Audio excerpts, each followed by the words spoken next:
तो उसका महबूब उसके सराहने होता है।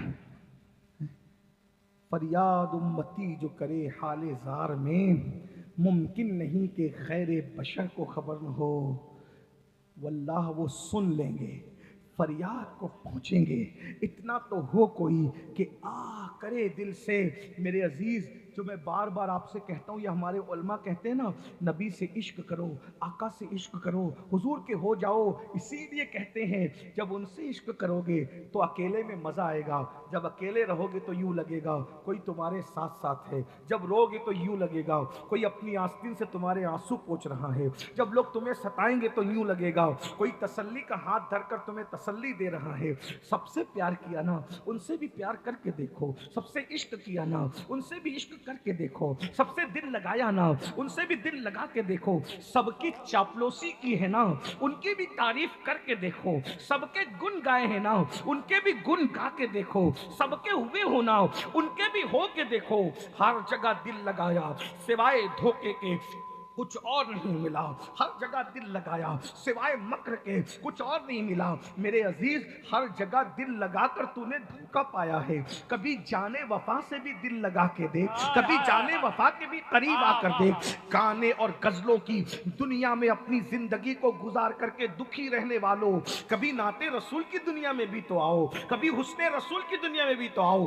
बदबूदार जुल्फ और रुखसार की बातें करने वालों, कभी गैरते इश्क में डूब करके उन खुशबूदार जुल्फों की बात भी तो करो जिससे फर्श भी महक रहे हैं और अर्श भी महक रहा है। मेरे इमाम कहते हैं, मैं तशरीह नहीं करूंगा, सिर्फ इशारा दूंगा। यूं भी लखनऊ के करीब के लोग हैं, बहरहाल लखनऊ के करीब भी अदब उठता जा रहा है, लेकिन फिर भी पढ़ देता हूं, कभी तो कोई समझेगा। बज़्मे सनाए जुल्फ में, बज़्मे सनाए जुल्फ में मेरी अरूसे फिक्र को, बज़्मे सनाए जुल्फ में मेरी अरूसे फिक्र को सारी बहार हश्त खुल्द छोटा सा इत्र दान है। जानते हो, कुछ समझे? नबी की जुल्फों की खुशबू के सामने आटो जन्नत की खुशबू समेट दी जाए तो ऐसा लगे छोटी सी डिबिया रखी हुई है, छोटी सी डब्बी। आठों जन्नत की खुशबुएं सिमट कर जिसकी जुल्फों के सामने एक छोटी सी इत्रदान की डिबिया बन जाती है, उन जुल्फों की खुशबू का आलम क्या होगा? कहाँ खोले हैं गेसू यार ने, खुशबू कहाँ तक है? हाँ, अल्लाह अकबर। चमने तैबा में सुंबुल जो सवारे गेसू, दूर बढ़कर शिकने नास में वारे गेसू, भीनी खुशबू से महक जाती है गलियां वल्ला, भीनी खुशबू से महक जाती है गलियां वल्ला। कैसे फूलों में संवारे हैं तुम्हारे गेसू, कैसे फूलों में संवारे तुम्हारे गेसू। ए मेरी कौम के जवानों, आओ इश्क करें उससे जो जाने वफा हैं, आओ रिश्ता जोड़े उससे जो जाने वफा हैं, आओ उनके हो जाएं जो कब्र में भी नहीं छोड़ते, हश्र में भी नहीं छोड़ेंगे, किसी मुसीबत में नहीं छोड़ेंगे। मुसीबत आती है तो सब साथ छोड़ देते हैं, मगर मेरे आका वो हैं जो मुसीबतों में भी करीम है, अल्लाह अकबर, बलाओं में भी करीम है। उनके निसार कोई कैसे ही रंज में हो, जब याद आ गए हैं सब गम भुला दिए हैं। हाँ हाँ, जिससे खुदा भी प्यार करता है उससे प्यार कीजिए। जब काफी मुरादाबादी ने नाते रसूल पढ़कर अंग्रेजी हुकूमत को चैलेंज किया है तो जालिम ने कहा था, इसके बदन पर इस्तरी फेर दो कोयले से तपाकर। जब काफी के बदन पर इस्तरी फेरी जा रही थी तो काफी ने चीख कर ओ अम्मी अब्बा नहीं। जब इस्तरी फेरी गई तो आशिक को महबूब याद आया, अगिस्ना या रसूल अल्लाह, अगिस्ना या रसूल अल्लाह। जैसे ही इस्तरी फेरी गई और काफी ने कहा अगिस्ना या रसूल अल्लाह, आंखें बंद करके कहा अगिस्ना या रसूल अल्लाह। और जब आंखें खुली है तो मुस्तफ़ा जान रहमत सामने जलवा फरमा थे, हुजूर तशरीफ फरमा थे काफी को तसल्ली देने के लिए। अल्लाह अकबर। काफी ने रोते हुए कहा या रसूल अल्लाह, मैंने देर कर दी, अगर मुझे पता होता कि बदन पर इस्तरियां फिराने पर आप नजर आते हैं, तो मैं ये काम पहले कर चुका होता, ताकि जलवा यार पहले नजर आ जाता। अंदाजा तो फरमाए, ये शहादत काफी मुरादाबादी ने उठाई है और बेशुमार, अल्लाह अकबर, हजारों औरतें बेवा हुई हैं, हजारों बच्चे यतीम हुए हैं, हजारों घर लुटे हैं, तब ये हिंदुस्तान का जो है वो अल्लाह अकबर सुहाग बचा है, हिंदुस्तान का तख्त ताज बचा है, हिंदुस्तान की आबरू बची है। मेरे अजीज, मुसलमानों ने बड़ी कुर्बानी, सब कौमों ने दी, मुसलमानों ने बड़ी कुर्बानियां दी, लेकिन अंग्रेज जाते जाते ये बीज बो गया, सबको आगे बढ़ने दो मगर मुसलमान को आगे न बढ़ने। ये फितना वो छोड़ गया, आज लोग उस पर अमल कर रहे हैं। हमें क्या करना है? आजादी को 5 सदी गुजर गई, आजादी को 5 सदी गुजर गई, जिस मुसलमानों के हाथों से तख्त ताज छीना गया था, जिन्होंने 1857 में कुर्बानियां दी थी, जिन्होंने मेहनतें की थी, सब कुछ अपना लुटाया था, आज उनका हाल ये है। फिर भी हमसे ये गिला है कि वफादार नहीं। ऐसे हालात में हमें क्या करना चाहिए? 3 बातें कर, बस बात खत्म कर दूं, तवज्जो है, बहुत अच्छे सुन रहे हो। 3 बातें। नंबर 1, 3 बातें। हिंदुस्तान ही नहीं, पूरी दुनिया का मुसलमान इस वक्त तो 3 बातों को फोकस करें। कोई गाली दे रहा है, देने दीजिए, गाली का जवाब गाली से मत दीजिए। वजह, हमारे मजहब में पिस्सू और खटमल को भी गाली देने की इजाजत नहीं है। और बता दूं, हमारे मजहब में शैतान को भी गाली देने की इजाजत नहीं है। शैतान शैतान है, लेकिन शैतान की वजह से तुम अपनी जबान क्यों खराब कर रहे हो?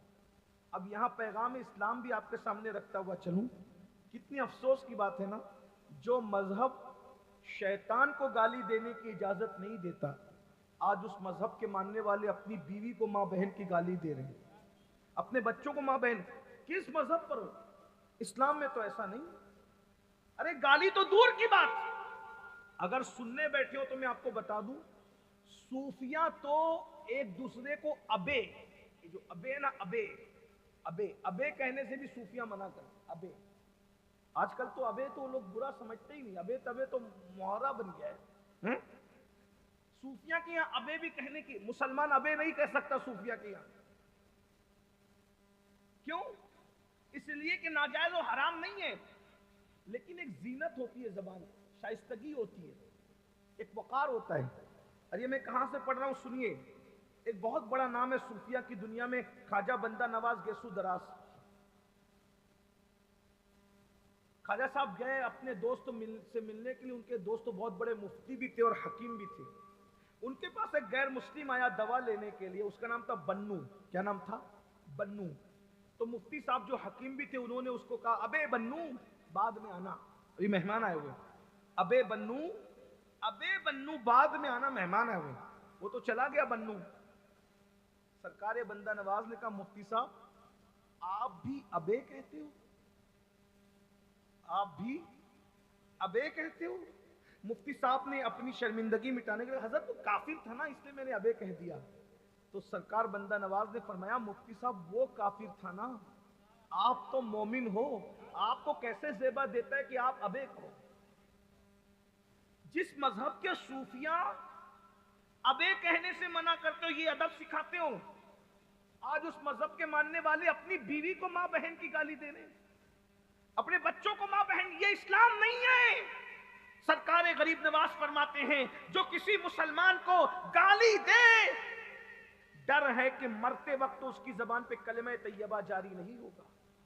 गालियां देने वालों, मरते वक्त कलमे तैयबा से महरूम हो सकते हो, इसलिए तौबा करो। हम गाली देने वाले लोग नहीं हैं।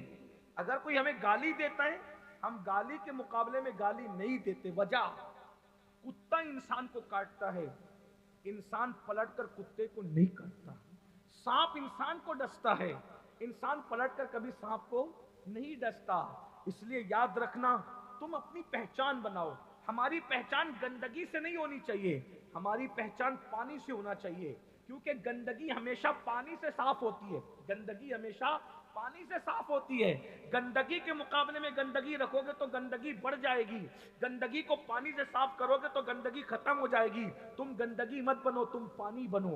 याद रखना, कांटों की सरकार महबूब इलाही कहा करते थे, कांटों के मुकाबले में कभी कांटे मत फैलाओ, वरना दुनिया कांटों से भर जाएगी। नफरतों के इस दौर में जबकि मुसलमानों को कोई गाली दे रहा है, आप गाली मत दीजिए, आप मुस्कुराइए, आप दुआएं दीजिए। हमारे नबी ने गालियां सुनकर दुआएं दी है, हमारे नबी ने गालियां सुनकर मुस्कुराया है। ये भी तो ज़र्फ अपने अंदर पैदा करो। सिर्फ खाना खाने से पहले नमक चखना ही सुन्नत नहीं है, सिर्फ सरों पे अमामे बांधना सुन्नत नहीं है, सिर्फ मिसवाक रखना सुन्नत नहीं है, गाली सुनकर मुस्कुराकर दुआ देना ये भी तो मेरे नबी की सुन्नत है। और एक बात बताऊं, जब भी नफरतों की और मोहब्बतों की जंग होती है, नफरतें हार जाती है, मोहब्बत जीत जाते हैं। देख रहे नफरतें, हजरत उमर तलवार लेकर आ रहे हैं, मैं मोहम्मद की गर्दन उड़ा दूंगा, ये नफरतें हैं और वहां दुआएं हैं। अल्लाह उमर को हिदायत अता फरमा। नफरतें हार गई, मोहब्बतें जीत गई। तलवार लाने वाला हमेशा कदमों में गुलाम बन करके रह गया। देख रहे हैं आप, याद रखिए, इसलिए मोहब्बतों के सफीर बनिए, मोहब्बतों के दाई बनिए, मोहब्बतों का प्याम लेकर के चलिए। हाँ, बुज़दिल भी मत बनिए, बहादुर बनिए मगर मोहब्बतों के साथ, बहादुर बनिए मगर उल्फतों के साथ। तो अर्ज ये कर रहा था मेरे भाई, हमें करना क्या है? कोई गाली दे रहे, देने दीजिए, कोई नफरतों की बात करे, करने दीजिए। सबका अपना अपना ज़र्फ है। मशकीज़े से वही निकलता है जो उसके अंदर होता है। हमारे अंदर इश्क है, मोहब्बत है, गैरत और हमीयत है। हमें 3 बातों पे मेहनत करना है, सब तरफ से तवज्जो हटाकर 3 बातों पे। नंबर 1, और ये मैंने कहां से लाया, इमाम अहले सुन्नत का एक रिसाला है, तदबीर फलाह दावत व इस्लाह, तदबीर फलाह, हाँ, मैं वहां से तदबीर फलाह नजात व इस्लाह, नजात तदबीर फलाह नजात व इस्लाह, इमाम अहले सुन्नत ने एक रिसाला तरतीब दिया है, मुख्तसर है, मुल्क की तरक्की के लिए। हिंदुस्तान को हमें तरक्की पे ले जाना होगा, क्योंकि हम हिंदुस्तान का एक हिस्सा है। अपने मुल्क से मोहब्बत करनी होगी। मुल्क के खिलाफ किसी भी कार्रवाई में हमें न रात के अंधेरे में शरीक होना है, न दिन के उजाले में। क्यों? क्योंकि इस मुल्क के अंदर, इसके सीने में हमारी बहुत कीमती चीजें मदफून है, बहुत कीमती। इसमें महबूब इलाही निजामुद्दीन जैसा हीरा हमारा है, मोइनुद्दीन गरीब नवाज जैसा हमारा है, कुतुबुद्दीन बख्तियार काकी इसमें है, साबिर पाक है। हिंदुस्तान की जमीन से गद्दारी करना मज़ार साबिर से गद्दारी है, महबूब इलाही के मज़ार से गद्दारी है, गरीब नवाज के मज़ार से गद्दारी है, शेखुल आलम के मज़ार से गद्दारी है, वारिस पाक के मज़ार से गद्दारी है, मखदूम अशरफ के मज़ार से गद्दारी है। और सुन्नी कभी इन आकाओं के मज़ार से गद्दारी नहीं कर सकता, क्योंकि ये हमारे लिए अल्लाह की बारगाह में अजीम वसीला है। तेरे गुलामों का नक्शे कदम राह खुदा, वो क्या बहक सके जो ये सुराग लेके चले। जब हुजूर मुफ्ती आजम को पार्टीशन के वक्त लोगों ने कहा हिंदुस्तान छोड़ करके नए मुल्कों में चलिए, तो आपने फरमाया मुझे तो ले जा रहे हो, रजा मस्जिद को कहाँ ले जाओगे, आला हजरत के मज़ार को कहाँ ले जाओगे? वो अल्लाह अकबर, अंदाजा फरमाए। और उन्होंने कहा मैं जान बचाने के लिए अपने बाप का मज़ार अगयार के हाथों चढ़ाने के लिए नहीं छोड़कर जाऊंगा, रजा मस्जिद को छोड़कर नहीं जाऊंगा। उन्होंने कहा जीऊंगा तो यहाँ, मरूंगा तो यहाँ। ये हमारे असलाफ की जिंदगी थी, ये हमारे असलाफ की सोच थी। हालांकि अगर वो कहीं और चले जाते तो दूसरों को जितनी पजीराई मिली है उससे ज्यादा उनको पजीराई मिलती। जब उनके गुलामों की इतनी इज्जत थी तो उनकी कितनी इज्जत की जाती, लेकिन उन्होंने उस इज्जत को ठुकराया और उन्होंने कहा हम रहेंगे तो ख्वाजा के हिंदुस्तान में, हम रहेंगे तो महबूब इलाही के हिंदुस्तान में। और पूरी जिंदगी उन्होंने गुजारी। इसलिए मेरी गुजारिश है, हमें मुल्क की बका के लिए, मुल्क की तरक्की के लिए हर मुमकिन कोशिश करना है, जितना हमारा मजहब हमें उभारता है। लेकिन उसमें हमें 3 बातों को मद्देनजर रखना है। नंबर 1, दीनदार बनो, दीनदार बनिए। पहले नंबर पे दीनदार। अगर मुल्क को तरक्की पे ले जाना है और खुद तरक्की करना है, दीनदार। दीनदार बनने का मतलब क्या? नमाजों को उनके वक्तों पे पढ़िए। मैं इशारे दे रहा हूँ, अब तफसील खत्म हो गई, टाइम भी खत्म हो गया। नमाजों को उनके वक्तों पे पढ़िए, नमाज के बगैर दीनदारी नहीं है। नंबर 2, सच बोलिए, भाइयों के बहनों के हुकूक अदा कीजिए, अमानत में खयानत मत कीजिए, वादा कीजिए तो वफा कीजिए, बच्चों की अच्छी तरबियत कीजिए, बच्चों को टाइम दीजिए, बच्चों को टाइम दीजिए। बहनें भी मौजूद हैं, मैं उन्हें सलाम करता हूं, इतनी देर से वो खड़े होकर सुन रही है, उनके जज्बे को सलाम। बच्चों की तरबियत कीजिए। पहले माँ बाप मरते थे तो बच्चे यतीम होते थे, अब माँ बाप जिंदा है तो भी बच्चे यतीम हैं। माँ बाप के जीते जी बच्चे यतीम है। क्यों? माँ मोबाइल में लगी है, बाप मोबाइल में लगा है, बच्चे की तरबियत कौन करेगा भाई? बच्चे को टाइम कौन देगा? ये बकरी के बच्चे हैं, ये मुर्गी के बच्चे चूजे हैं, ये खुद ब खुद परवरिश पा जाएंगे। आखिर बकरी का बच्चा चंद मिनट में चलने लगता है, मुर्गी का बच्चा 1 मिनट में चलने लगता है। इंसान का बच्चा 2 साल तक क्यों नहीं चलता? जो अल्लाह बकरी के बच्चे को चला देता है 4 मिनट में, मुर्गी के बच्चे को चला देता है 1 मिनट में, चिड़िया के बच्चे को चला देता है चंद मिनटों में, आखिर वही अशरफुल मखलूकात को 2 साल तक क्यों पड़ा रखता है, क्यों नहीं चलाता? इसलिए कि बकरी का बच्चा खाने के लिए पैदा हुआ, खाएगा पिएगा, दूसरे काम आएगा, मर जाएगा। मुर्गी का बच्चा किसी के लिए ज़बा हो जाएगा, खाने पीने का काम आएगा, मर जाएगा। लेकिन इंसान अशरफुल मखलूकात है, क़यादत के लिए, सियादत के लिए, इमामत के लिए, कौमों को जो है वो अपने पीछे चलाने के लिए इंसान पैदा हुआ है। तो वो 2 साल तक पड़ा रहेगा तो पड़े पड़े माँ की गोद की वो बरकत उठाएगा, और माँ उसको दूध पिलाएगी तो अपने सीने के जज्बात मुंतकिल करेगी, एहसासात मुंतकिल करेगी, किरदार मुंतकिल करेगी, इश्क रसूल मुंतकिल करेगी। किसी अंग्रेज मुफक्किर ने कहा था, अरे अंग्रेजों की बात सुनते हो, कम से कम उसकी तो सुन लो। उसने कहा था, तुम मुझे अच्छी माएँ दो, मैं तुम्हें अच्छी कौम दूंगा। अच्छी कौम अच्छी माओं से पैदा होती है।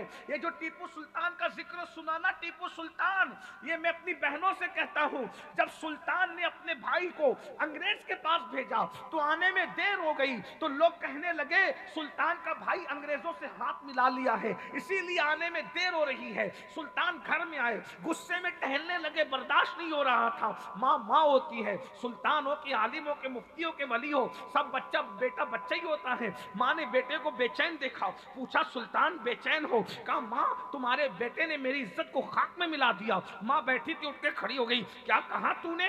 मेरे बेटे ने इज्जत खाक में मिलाया, क्या हुआ? कहा कि लोग कहते हैं अंग्रेजों के साथ बात करने भेजा था, देर हो गई है, ऐसा लगता है हाथ मिला लिया, मुल्क को बेच दिया, मुल्क से गद्दारी किया। माँ ने सुल्तान की आंखों में आंखें डाल के कहा, सुल्तान मेरे किरदार पर सवालिया निशान खड़ा करने की कोशिश न करना, अल्लाह की इज्जत की कसम, मेरा कोई बेटा न कभी मुल्क का गद्दार हो सकता है, न कभी मजहब का गद्दार हो सकता है।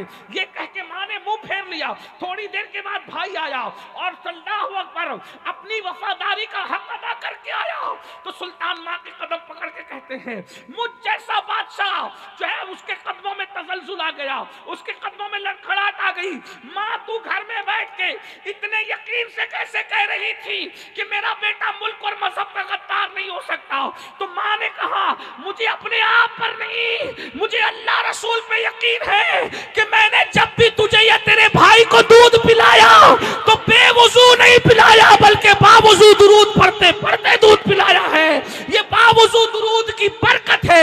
मेरे बच्चे न कभी मुल्क के गद्दार हो सकते हैं, न कभी मजहब के गद्दार हो सकते हैं। याद रखना, दीनदारी जरूरी है।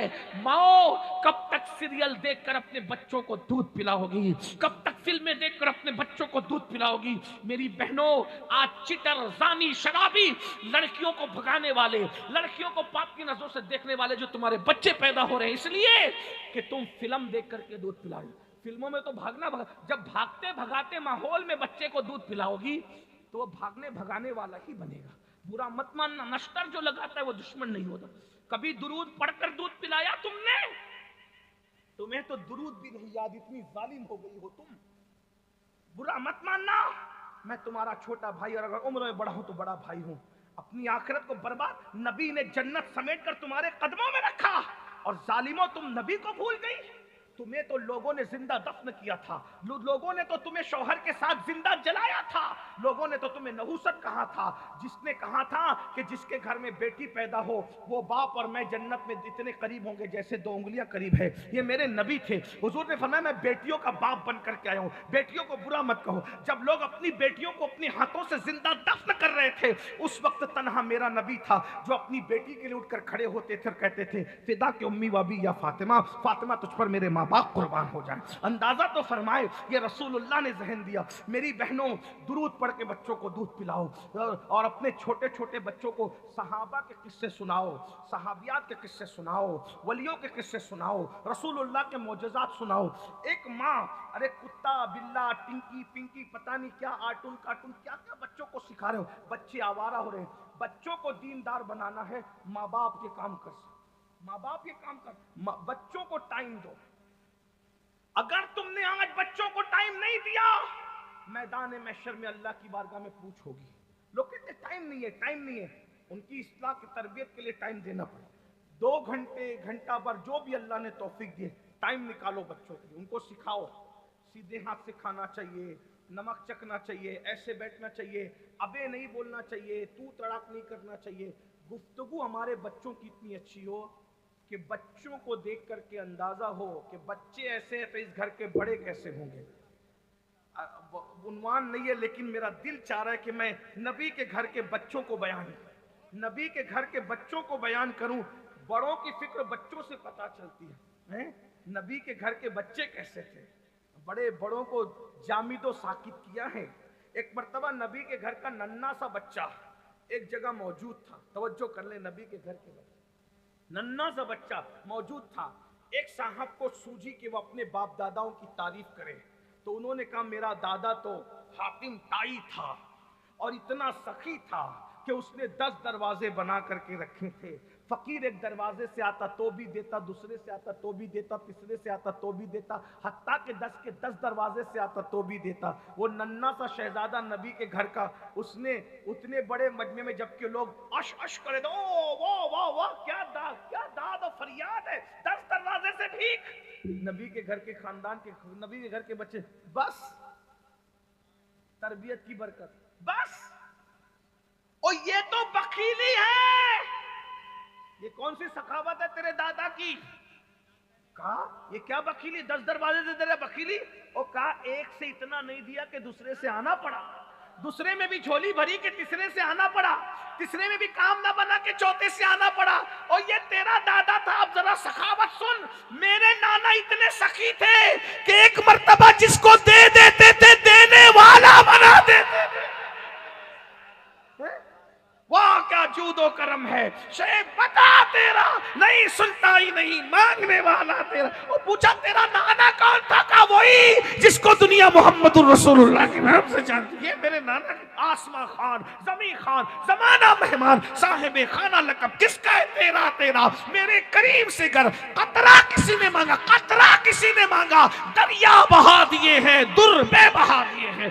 अरे नजफ में जाके देखो, जो नजफ का बादशाह आज दोनों हाथ से कायनात को भीख बांट रहा है, उसको किसने अता किया है? जाके करबला में देखो, जो दोनों हाथों से भीख बांट रहा है, उसको देने वाला किसने बनाया है? जिसके लिए दुनिया कहती है खाजा हिंद वो दरबार आला तेरा, कभी महरूम नहीं, मांगने वाला तेरा, उस गरीब नवाज को देने वाला किसने बनाया है? बगदाद का ताजदार जिसकी चौखट पे झाड़ू लगा के लोग वली बन रहे हैं, उसको देने वाला किसने बनाया? उसको देने वाला एक है जिसे दुनिया मोहम्मदुर रसूलुल्लाह कहती है।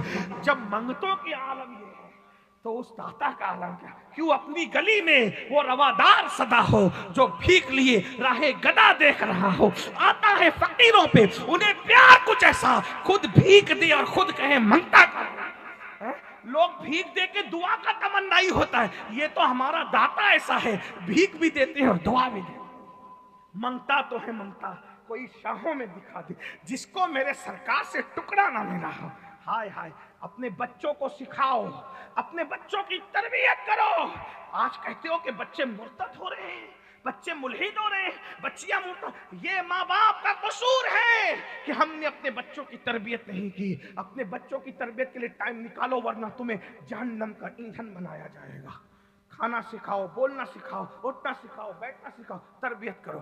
तो क्या कह रहा था? दीनदार बनो। पहली चीज दीनदार, दीनदार बनो। नमाजों की पाबंदी हो, हुकूक की अदायगी हो, सबका भला चाहो, किसी का बुरा मत चाहो। देखो, बुरा चाहने से इसलिए रोक रहा हूं, जब मेरे बुरा चाहने से उसका बुरा होगा ही नहीं, तो मैं अपना वक्त क्यों बर्बाद करूं उसके पीछे? हैं?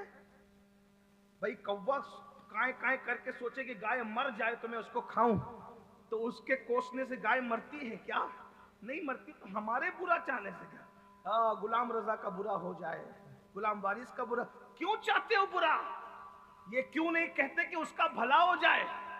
अरे भला हो गया तो अच्छी बात है ना, हुजूर के उम्मती का भला होगा, और ना हुआ तो भला चाहने का अजर तो अल्लाह अता करेगा। और एक बात बता दूं, तुम किसी का भला चाहोगे तो अल्लाह तुम्हारा भला चाहेगा। मेरे चाहने से कुछ हो या ना, उसके चाहने से तो मेरा भला हो ही जाएगा। इसलिए लोगों का हसद मत करो, मत हसद करो, निकलो हसद से। आज इतने गिर चुके हो कि एक दूसरे पे केस करते हो, एक दूसरे को सताते हो, एक दूसरे को परेशान करते हो। अगर तुम्हारे दिल में किसी के मुसलमान के लिए कीना है, तुम्हारे सजदे सर के ऊपर नहीं जाते, तुम्हारी दुआएं सर के ऊपर नहीं जाती, तुम्हारी बातें सर के ऊपर नहीं जाती, मेहनत